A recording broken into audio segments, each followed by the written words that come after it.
He was a planner, a genius, a leader, charismatic, and above all, the person he became was not the person he wanted to be.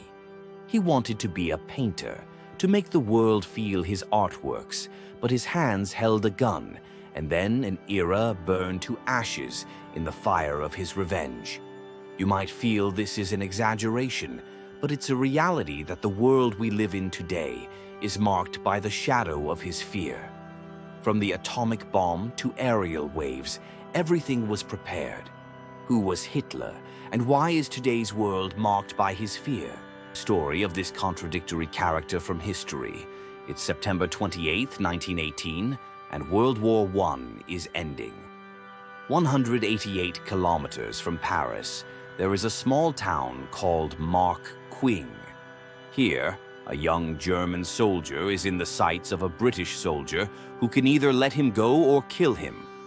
The German soldier, who is actually a courier or postman, is sure he will be shot, but it didn't happen. The British soldier, T. Henry, disarmed him, lowered his gun, and gestured for him to leave. Apparently, this is just one of thousands of incidents from World War I, but Henry didn't know that he had made history because the person he let go was Adolf Hitler, the very Hitler whose World War II led to the deaths of over 5 crore people. Hitler was born in Austria on April 20th, 1889. His father was a strict customs officer who wanted his son to do the same work. But Hitler had a different mindset from childhood. He wanted to be a painter. He tried to get admission to the Vienna Art Academy, but failed twice. This failure was the first major trauma of his life, after which he became a victim of anger, hatred, and bitterness. He wandered in Vienna for many years, sometimes doing labor, sometimes selling paintings. But a storm was brewing inside him. In World War I, Hitler joined the army as a volunteer. He proved to be a brave soldier on the front, and even received a medal for bravery. But Germany's defeat filled his heart with poison. He was convinced that Germany was defeated, not on the military front, but by internal traitors, among whom he considered the Jews to be at the forefront. This was the time when his hatred turned into an ideology. After the war, Hitler entered politics. He joined a small group, the German Workers' Party, which was later named the National Socialist German Workers' Party, or the Nazi Party. Hitler was a fiery orator. It's the defeated nation that you are great, and you must rule the world. He declared the Jews to be the root of all evils, and showed the German people a dream of a new Germany. In 1923, he attempted a failed revolt, known as the Beer Hall Putsch.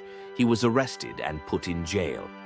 It was in this jail that he wrote his famous book, Mein Kampf, in which he described his entire ideology. He said that a great nation needs land to survive, which he called Lebensraum, or living space. He said that the Jews were destroying the world and that salvation from them was necessary. Hitler became Chancellor of Germany in 1933, and then he did everything he had promised. He strengthened Germany's economy, modernized the army, and built roads, factories, and weapons. The German people began to see him as a messiah. Hitler was a fiery orator, Jews, and turned Germany into a dictatorial state. The extremity of Hitler's hatred came to light in World War II. He invaded Poland, and then all of Europe was engulfed in war. Millions of Jews were sent to camps, where they were killed in gas chambers. This is called the Holocaust, which is one of the darkest chapters in history. Hitler's dream was a 1,000-year German empire, but everything ended in just 12 years.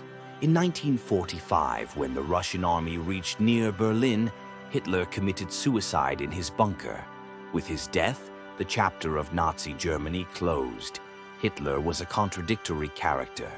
He was a failed painter who became the most powerful dictator in the world.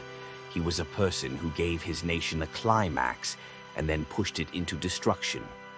He was a leader whose shadow of fear is still present in the world today.